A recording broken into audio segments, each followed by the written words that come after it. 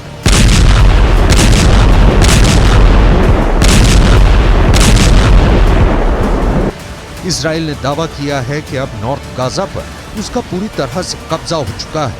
जमीनी जंग के लिए इजराइल की सेना ने गाजा को 2 हिस्सों में बांटा है। पहला उत्तरी गाजा और दूसरा दक्षिणी गाजा। हमास की सीक्रेट सुरंगों का सबसे बड़ा जाल उत्तरी गाजा में ही है। यहीं पर इजराइल की सेना सबसे बड़ा ऑपरेशन चला रही है।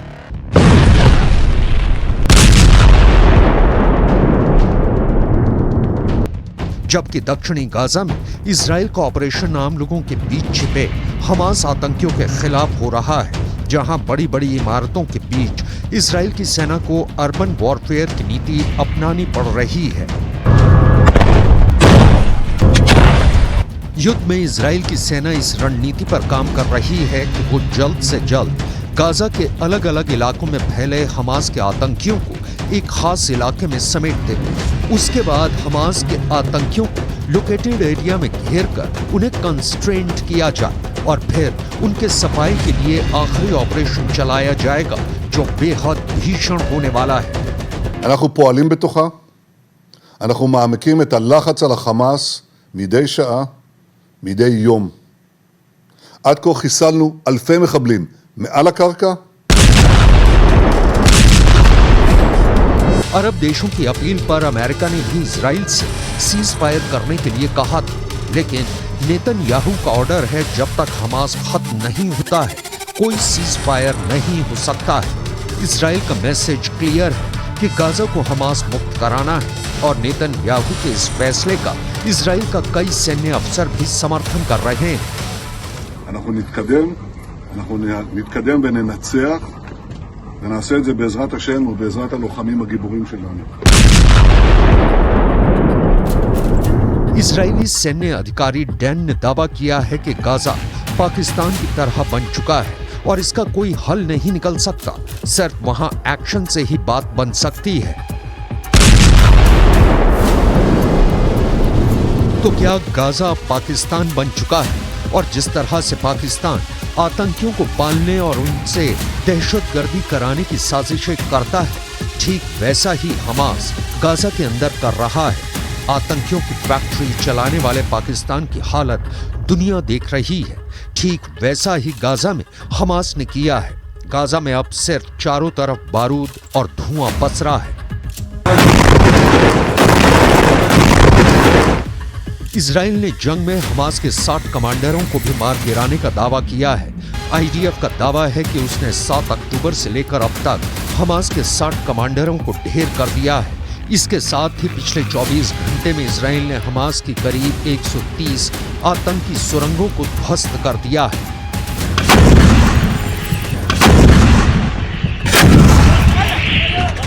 जिससे हमास की कमर टूट चुकी है और अब हमास के पास नए कमांडर रिक्रूट करने के कोई आतंकी तैयार नहीं हो रहा है। एक दिन पहले ही इजराइल ने दावा किया था कि उसने हमास की रॉकेट यूनिट के प्रमुख अबू जीना को मार गिराया है।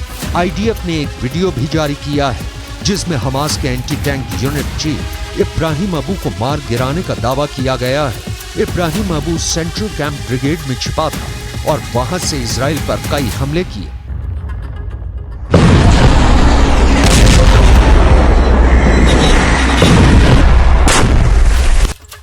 हमास के आतंकी किस तरह से गाजा में पहुंच रही मदद का भी इस्तेमाल अपने फायदे के लिए कर रहे हैं, इसका एक सबूत सामने आया है। इजरायली सेना ने हमास के आतंकी और गाजा में मददगार के बीच बातचीत का ऑडियो जारी किया है, जिसमें हमास का आतंकी कबूल कर रहा है कि उसने आतंकियों के आने जाने के लिए कई एम्बुलेंस अपने पास रखे हैं।